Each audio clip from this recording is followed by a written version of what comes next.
Hello అండి, అందరికీ నమస్కారం. వాయిస్ ఆఫ్ హర్షిని ఛానల్కు స్వాగతం.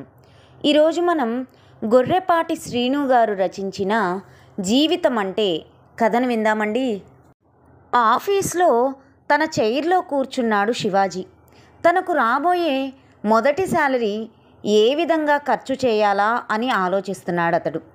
మొదట తల్లిదండ్రులకు బట్టలు కొనాలనుకున్నాడు. అలాగే అమ్మ కోసం ప్రత్యేకంగా ఒక బంగారు రింగు కొనాలనుకున్నాడు. ఇలా పరిపరి విధాలుగా సాగుతున్నాయి అతడి ఆలోచనలు. ఉద్యోగం సాధించడానికి అతడు పడిన కష్టాలు సైతం గుర్తొస్తున్నాయి. తొలి సంపాదన ఏనాడు మరువలేనిది. జాగ్రత్తగా ఖర్చు చేసి అమ్మా నాన్నల మన్ననలు పొందాలనుకున్నాడు.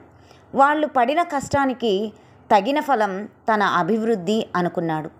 అవును, చెల్లికి కూడా ఓ మంచి డ్రెస్సు కొనాలని లెక్కలు వేసుకున్నాడు.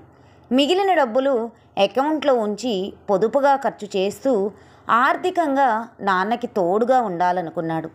తన తండ్రి చేసేది ప్రైవేట్ స్కూల్లో టీచర్ ఉద్యోగం. ఉన్నంతలోనే పిల్లల్ని చక్కగా చదివిస్తున్నాడు. చెల్లి డిగ్రీ ఇంకో ఏడాదైతే పూర్తవుతుంది. అతడు అలా ఆలోచనల్లో ఉండగా మేనేజర్ గారు వెళుతున్నట్లుగా అనిపించి కంప్యూటర్ స్క్రీన్లో తలదూర్చి పనిలో నిమగ్నమయ్యాడు. టీ విరామంలో ఓ ప్రక్కగా కూర్చున్నాడు. ఎప్పుడూ అయితే ఫ్రెండ్స్తో సరదాగా మాట్లాడేవాడు. ఆ రోజు ఎందుకో ఉద్వేగంగా ఉంది. తను జాబ్ సాధించడానికి పడిన కష్టాలు ఒక్కొక్కటిగా గుర్తుకు రాసాగాయి. ఇక్కడ ఏ జాబు ఖాళీ లేదయ్యా, మా విలువైన సమయాన్ని వృధా చేయొద్దు. మొహంపైనే గేటు వేసిన ఆఫీస్ గుర్తొచ్చి కళ్ళల్లో నీళ్లు తిరిగాయి. మాకు కావలసిన వ్యక్తి కేవలం ఇంటర్మీడియట్ చదివితే చాలు, అంతేకాని ఇలా డిగ్రీ 90% సాధించిన వాళ్ళు అక్కర్లేదు. నిర్మోహమాటంగా చెబుతుంటే నీరసంగా ఆఫీస్ మెట్లు దిగాడు. అవును, మాకు ఎక్స్పీరియన్స్ ఉన్నవాళ్ళు కావాలని పేపర్ ప్రకటన ఇచ్చాం కదా, మరి ఇలా వాకిన్ ఇంటర్వ్యూకి రావచ్చా? ఏమయ్యా, అసలు యాడ్ సరిగ్గా చూసావా లేదా? రిసెప్షన్లోనే తన అప్లికేషన్ రిజెక్ట్ అయితే మౌనంగా వెనుదిరిగాడు. బాబు, జాబ్ జాబ్ అంటూ మాకు పదే పదే కాల్ చేయవద్దు. ఇంటర్వ్యూ బాగా జరిగింది. నీలాగా నలుగురిని సెలెక్ట్ చేశాం.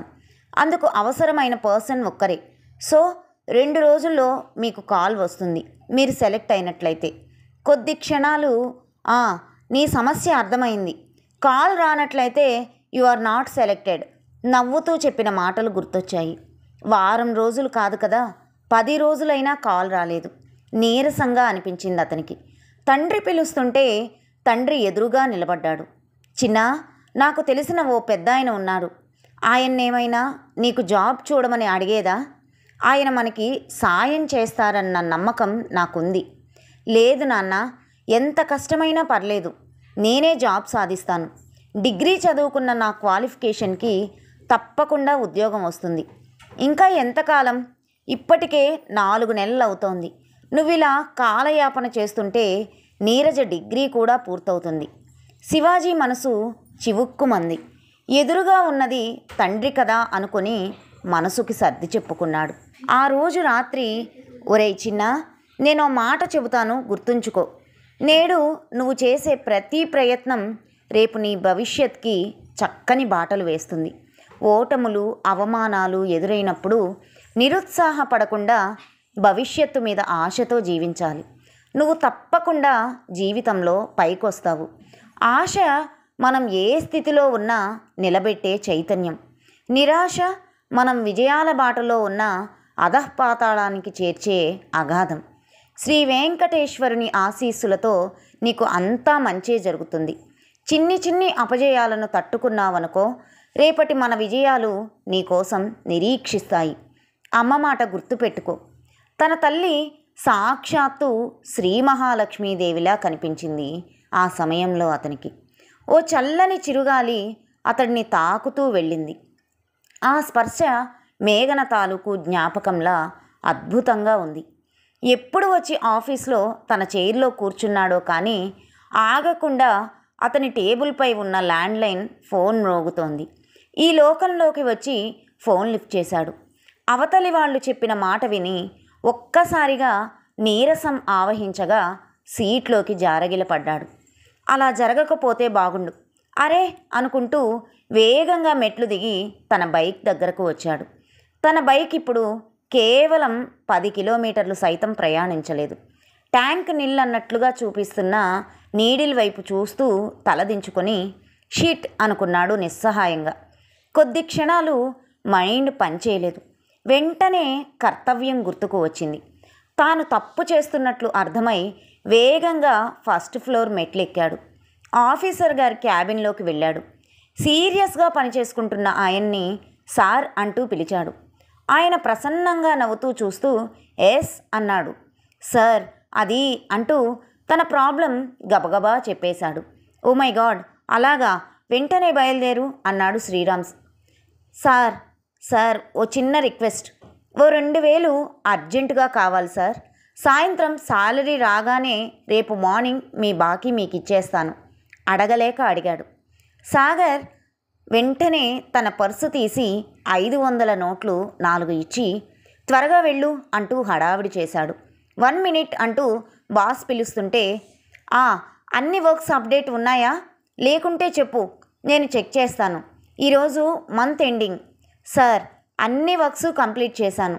సాయంత్రం రిపోర్ట్స్ పంపడమే ఆలస్యం. ఓఎస్ జాగ్రత్త. వేగంగా బైక్ వైపు కదిలాడు శివాజీ. తన తండ్రికి 1.5 గంటల క్రితం యాక్సిడెంట్ అయినట్లు తెలుసుకొని వార్డు వైపు పరిగెత్తాడు. అక్షుతగా అక్కడ తన తండ్రి కనిపించలేదు.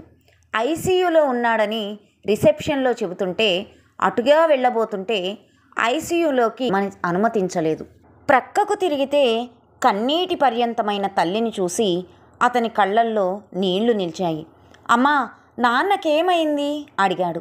ఉదయం 10 గంటలప్పుడు స్కూల్కి వెళుతుంటే మీ నాన్నగారి స్కూటర్ని లారీ కుద్దింది. అదృష్టం కొద్దీ ఆయన ఎగిరి లారీకి దూరంగా రోడ్డుకి ఆవలగా పడ్డారంట. తలకు తీవ్ర గాయమైందంట. ఆపరేషన్ చేయాలన్నారు. నా దగ్గర ఓ 5,000 ఉంటే పే చేశాను. 30,000 వరకు ఖర్చు అవుతుందన్నారు. తల్లి చెబుతున్న మాటలు వింటుంటే ఓ వ్యక్తి అతని దగ్గరకు వచ్చాడు. సార్, మీరు చంద్రశేఖర్ గారి అబ్బాయేనా? అవును. మిమ్మల్ని డాక్టర్ గారు వెంటనే రమ్మన్నారు. అదిగో అటు వెళ్ళండి అంటూ దారి చూపాడు. హడావిడిగా అటుగా నడిచారు తల్లి కొడుకులు. సార్, సాయంత్రం నాకు జీతం వస్తుంది. రాగానే హాస్పిటల్ బిల్ పే చేస్తాను. మీరు వెంటనే ఆపరేషన్ ప్రారంభించండి అన్నాడు. తల్లి కొడుకు ఇద్దరూ ఐసీయూ దగ్గరికి వచ్చారు. అప్పటికే అక్కడికి వచ్చి నిలబడిన నీరజని ఓదార్చడం వాళ్ళ వల్ల కాలేదు. అతి కష్టం మీద నీరజని ఓదార్చారు వాళ్ళు. తన తండ్రి ఆరోగ్యంగా తిరిగి రావాలని మనసులో భగవంతుణ్ణి ప్రార్థించింది నీరజ. ఆపరేషన్ జరిగిన 2 గంటల తర్వాత వాళ్ళని ఐసీయూకి అనుమతించారు. తండ్రి క్షేమంగా తిరిగి రావడం, కొద్దిగా కళ్ళు తెరిచి వాళ్ళ వైపు చూడడం ఆనందం కలిగింది. అప్పుడే వచ్చిన శాలరీ బ్యాంకు నుండి డ్రా చేసి హాస్పిటల్ బిల్ కట్టాడు. మిగిలిన కొద్ది అమౌంట్ మరుసటి రోజు కడతానని చెప్పాడు. వాళ్ళు రేపు డిశ్చార్జ్ చేస్తామంటుంటే అలాగే అన్నట్లు తలూపాడు. మరుసటి రోజు ఉదయం ఆఫీస్కి వెళ్ళగానే బాస్ సీరియస్గా ఉండడం గమనించాడు. మీ నాన్నగారికి ఎలా ఉంది అడుగుతున్న ఆయనతో ప్రస్తుతం పర్లేదు సార్ అన్నాడు. సార్, మీకు ఇవ్వవలసిన 2,000 ఇవిగో అన్నాడు. వచ్చే నెల ఇద్దువు గానీలే అన్నాడు శ్రీరామ్ సాగర్ గారు. సార్, అది ఆఫీస్ లెక్కల్లో నీకు అమౌంట్ ఇస్తున్నట్లు రాస్తాను. ఇలాంటి చిన్న అమౌంట్ మేనేజ్ చేయవచ్చులే అన్నాడు. అలాగే సార్ అన్నాడు శివాజీ. ఓసారి నా క్యాబిన్లోకి వస్తావా? అది తుఫాను ముందు ప్రశాంతత అని ఆ సమయంలో అర్థమవలేదు. తర్వాత అర్థమైంది. శివాజీ, నేను పదే చెబుతుంటాను, ఎప్పుడూ ఆఫీస్లో పని వాయిదా వేయొద్దని. కొత్తగా జాబ్లో చేరావని సహిస్తున్నాను ఇన్నాళ్ళు, కానీ నీ తీరు మారలేదు. వర్క్ మొత్తం పూర్తి చేశాను అన్నావు, కానీ చాలా వర్క్ పెండింగ్లో ఉన్నాయి. ఇది మంచి పద్ధతి కాదు. జీవితంలో ఎదగాలంటే క్రమశిక్షణ, పట్టుదల, అన్నమాటకు కట్టుబడి ఉండడం వంటి ఉత్తమ లక్షణాలు ఉండాలి. నిన్న సాయంత్రం 7:30 వరకు మేం నలుగురం ఉండి నీ పనులు పూర్తి చేశాం. అదేమంటే ఇప్పుడే చేస్తాను సార్ అంటావు. నీ పద్ధతి మార్చుకో, ఇక వెళ్ళవచ్చు. సీరియస్గా చెబుతున్న ఆయన వైపు చూస్తూ తప్పు చేసినట్లుగా తలంచుకొని, సారీ సార్, మరోసారి ఇలాంటి తప్పిదం జరగకుండా చూసుకుంటాను. ఎప్పుడు పనులు అప్పుడే పూర్తి చేసే ప్రయత్నం చేస్తాను. ప్రయత్నం కాదు, చేయాలంతే అన్నాడు హూంకరిస్తూ. అలాగే అన్నట్లుగా తలూపుతూ ఏదో గుర్తొచ్చి అలాగే సార్ అన్నాడు వినయంగా శివాజీ. కాఫీ షాప్లో కూర్చున్నారు మేఘన, శివాజీ. టేబుల్కి చెరోవైపు కూర్చున్నారు. ఇద్దరి కళ్ళు కలుసుకున్నాయి. రేపటి అందమైన భవిష్యత్కి కలలు గంటున్నాయి మేఘన నయనాలు. సార్ ఆర్డర్ అంటూ బేరర్ అడుగుతుంటే మేఘన చెప్పిన ఐటమ్స్ ఆర్డర్ చేశాడు. ఇద్దరూ కాసేపు కబుర్లు చెప్పుకున్నారు. తన లక్ష్యాలు మేఘనకి చెప్పాడు శివాజీ. అతను చెబుతున్న మాటలు శ్రద్ధగా వింటూ చిరునవ్వు నవ్వుతోంది మేఘన.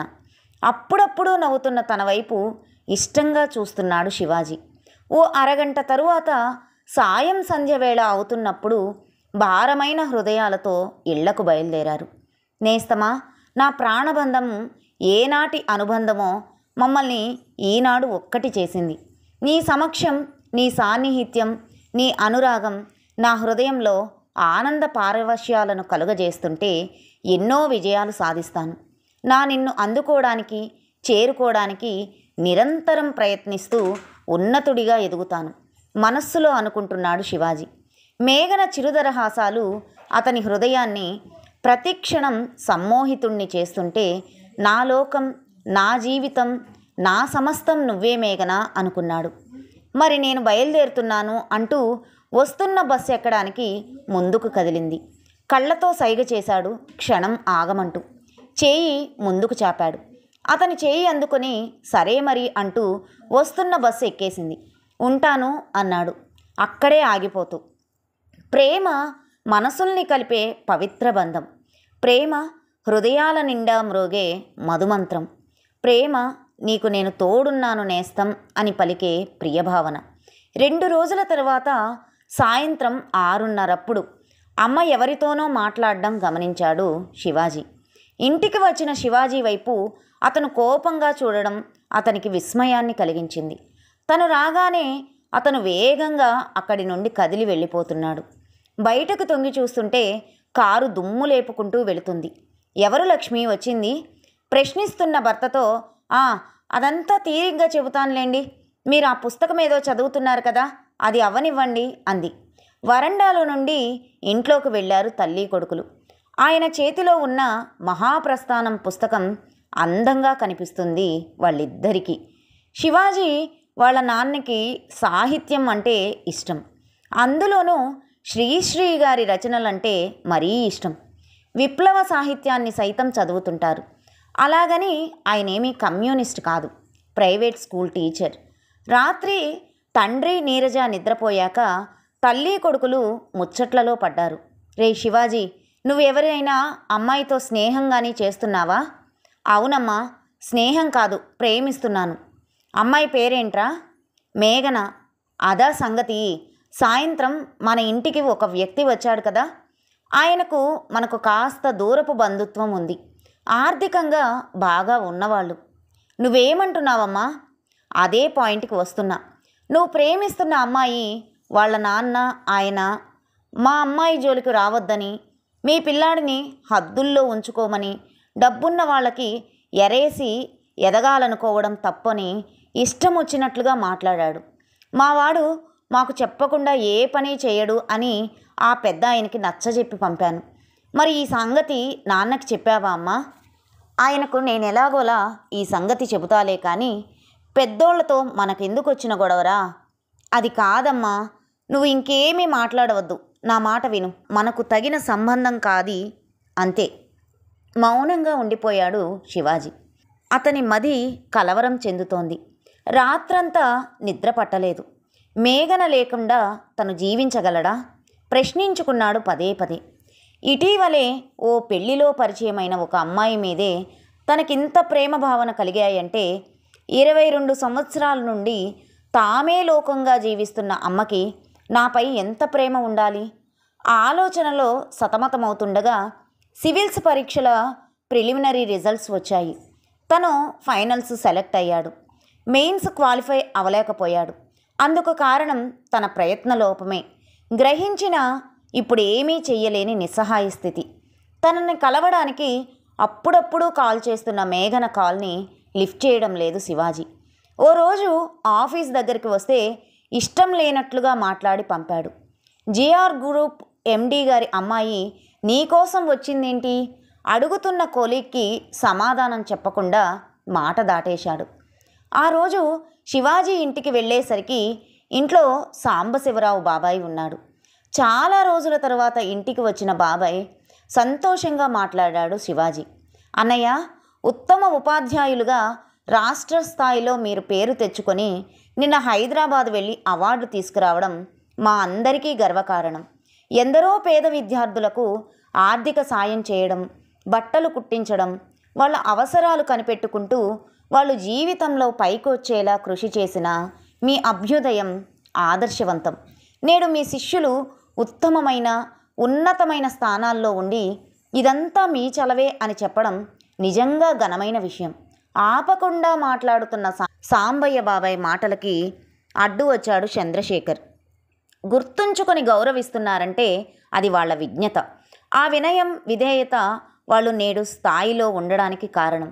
విద్యాశాఖ మంత్రి నా శిష్యుడవడం భగవంతుని అనుగ్రహం. మీరనుకున్నంత గొప్పవాడిని కాదు నేను. నా విద్యార్థులందరినీ నా సొంత బిడ్డల్లా ఆదరించాను. సాంబయ్య బాబాయి నాన్న మాట్లాడుతుంటే ఆసక్తిగా వింటున్నాడు. నేను చిన్నప్పటి నుండి చూస్తున్నాను నాన్నని. ఎలాంటి స్థితిలోనైనా నిర్మలంగా ఉండే స్వభావం నాన్న సొంతం. సమాజం, తన విద్యార్థులు, సాహిత్యం గురించి నాన్న ఆలోచించినంతగా ఆర్థిక విషయాలపై శ్రద్ధ తీసుకోలేదేమో అనిపిస్తుంటుంది అప్పుడప్పుడు. 10 నెలల తర్వాత నాన్న త్వరలో జరగబోతున్న సివిల్స్కి నేను సరిగ్గా ప్రిపేర్ కావాలంటే జాబ్ చేస్తూ చదవడం కష్టం. అందుకే జాబ్ 2 నెలలు మానుకొని నా సమయాన్నంతా చదువుపైనే కేటాయిస్తాను. ఏమంటారు? అది కాదు చిన్న, త్వరలో నీరజ వివాహం పెట్టుకొని నువ్వు జాబ్ చేయకుండా ఇంటి పట్టున ఉంటే ఎలా? చెల్లి పెళ్ళికి ఎంత డబ్బులు ఖర్చు అవుతాయో తెలిసే మాట్లాడుతున్నావా? తనేం చెప్పినా తండ్రి వినడని తెలిసి తల్లికి తన సమస్య వివరించబోయాడు. మీ నాన్న మాటే ఫైనల్ అంటున్న తల్లి వైపు కోపంగా చూస్తూ ఇద్దరిపై అలిగాడు. వాళ్లతో పలగకుండా తన పనులు చేసుకుంటూ ఖాళీ సమయాల్లో చదువుకోసాగాడు. జీవితం ఏ ఒక్కరికి వడ్డించిన విస్తరి కాదు, మనమే కష్టపడాలి. ఫలితాలు భగవంతుడి ప్రసాదాలు. ఏదైనా అలుసట ఎరుగని ప్రయత్నం, లక్ష్యం దిశగా ప్రయాణం ముఖ్యం. ఆఫీస్ నుండి ఇంటికి హడావుడిగా వచ్చిన శివాజీ తన ఇంటి వద్ద జరుగుతున్న తతంగాన్ని చూసి తల్లడిల్లిపోయాడు. తను చూస్తున్న దాన్ని నమ్మలేకపోతున్నాడు. మనసంతా ఆందోళనకు గురవుతుంటే నాన్న అంటూ తండ్రిని పిలిచాడు. ఇంటి బయట చైర్లో నిస్సహాయంగా విచారవదనంతో కూర్చున్న తండ్రి వైపు చూస్తున్నాడు. కాస్త దూరంలో నిలబడిన నీరజ అమ్మ కళ్ళ నిండా నిలిచిన కన్నీళ్లని చూశాక అతనికి దుఃఖం ఆగలేదు. అతి కష్టం మీద వస్తున్న కన్నీటిని ఆపుకున్నాడు. అప్పుడు సమయం 2 గంటలు. మిట్ట మధ్యాహ్నం. ఎండ తీవ్రంగా ఉన్న సమయం. తన తండ్రి షూరిటీగా ఉన్నవాళ్ళు ఎవరో అప్పు కట్టలేదట. అందుకే బ్యాంక్ వాళ్ళు తన ఇంటిని జప్తు చేస్తున్నారన్నది సందర్భం. అపాత్ర సాయం చేసినట్లుగా తలంచుకున్న తండ్రి. తండ్రి మాటకి ఎదురు చెప్పలేని తల్లి. ఓ 10 రోజుల్లో చెల్లి పెళ్ళి. తల పట్టుకొని కూర్చున్నాడు శివాజీ. కొద్ది సమయం తర్వాత బ్యాంకు వాళ్ళకి నచ్చజెప్పే ప్రయత్నం చేస్తున్నాడు. వాళ్ళు అతడి మాటల్ని పట్టించుకోలేదు. ఆ సమయంలో జరిగిందో అద్భుతం. కారు వచ్చి నిలబడింది అక్కడ. కారు దిగుతున్న వ్యక్తిని ఎక్కడో చూసినట్లుగా అనిపించింది అతనికి. ఆయన ఎవరో కాదు, జిఆర్ గ్రూప్ ఎండి జనార్దన్ రావు గారు. నేరుగా చంద్రశేఖర్ గారి దగ్గరకు వచ్చాడతను. అప్పు ఎగ్గొట్టింది ఎవరు ప్రశ్నించాడు. సమాధానం చెప్పలేక చెప్పాడతను. వాళ్ళిద్దరి దగ్గరికి కదిలాడు శివాజీ. జనార్దన్ రావు గారు ఎవరితోనో ఫోన్లో మాట్లాడాడు. వాళ్ళు వస్తూనే చంద్రశేఖర్ గారి కాళ్ళు పట్టుకున్నారు. తప్పయింది, మన్నించమంటూ వేడుకున్నారు. తమని బెదిరిస్తున్న జేఆర్ గ్రూప్ ఎండీని బతిమిలాడుకున్నారు. మరో 1 నెల రోజుల్లో అప్పు పూర్తిగా కట్టిస్తామని బ్యాంకు వాళ్లకు ప్రాధేయపడుతూ చెప్పడమే కాకుండా బాండు పేపర్పై వ్రాసి ఇచ్చారు. సంతృప్తి చెందిన బ్యాంకు వాళ్ళు తమ ప్రయత్నాన్ని విరమించుకొని చంద్రశేఖర్ గారికి సారీ చెప్పి వెళ్ళారు. సాయంత్రం అందరూ వరండాలో కూర్చున్నారు. కాఫీ కలుపుకొని వచ్చింది లక్ష్మి. 20 ఏళ్ల క్రితం మీ నాన్న దగ్గరికి ఒక అవసరానికి వచ్చానబ్బాయి. మా ఆవిడ పురిటి నొప్పులు పడుతూ హాస్పిటల్లో అడ్మిట్ అయి ఉంది. బిడ్డ అడ్డం తిరిగింది. వెంటనే ఆపరేషన్ చేయాలన్నారు డాక్టర్స్. నా దగ్గర డబ్బులు లేవు. ఏం చేయాలో దిక్కు తోచలేదు. అప్పట్లో నేను ఆటో నడిపేవాడిని. వెంటనే మీ నాన్న గుర్తొచ్చారు. నా కష్టం చెప్పాను. దూరపు బంధుత్వమే అయినా నన్ను ఆప్యాయంగా పలకరించి ఆ సంవత్సరం వచ్చిన పంటనంతా ఒకేసారి అమ్మేసి వచ్చిన డబ్బు నా చేతుల్లో పెట్టారు. ఆ డబ్బుతో నా అవసరం గడిచింది. ఓ సంవత్సరం వరకు అప్పు తీర్చలేకపోయాను. నిజానికి ఆ రోజు మీ నాన్న సాయం చేయకపోతే నా బిడ్డ నాకు దక్కేది కాదు. ఈ మాట వాస్తవం. దాదాపు సంవత్సరం తరువాత మీ నాన్న నాకిచ్చిన డబ్బులో సగం మాత్రమే ఇవ్వగలిగాను. మిగిలిన సగం ఇవ్వబోతే నువ్వే కష్టాల్లో ఉన్నావు, తర్వాత ఎప్పుడైనా తీరుద్దువు గానీలే అన్నారు. ఆ తర్వాత నేను ఆర్థికంగా ఎంతో ఎదిగాను. పుణ్యమూర్తి అయిన మీ నాన్నగారి వ్యక్తిత్వం ముందు నేను చిన్నవాడినే. కానీ లోకంలో కొందరుంటారు, చేసిన సాయాన్ని మర్చిపోతారు. మర్చిపోవడమే కాదు, మనం ఎవరో అన్నట్లు ప్రవర్తిస్తారు. అలాంటి వాళ్ళ చేతుల్లో మీ నాన్న మోసపోయారు. నేడు మనం అంటాం మోసపోయాడని, కానీ అది ఆయన మంచితనం. కొన్ని విషయాల్లో జాగ్రత్తలు అవసరం. ఇలాంటి వాళ్ళు సమాజంలో ఉన్నంత వరకు భగవంతుడి ప్రతిరూపాలై వెలుగొందుతారు.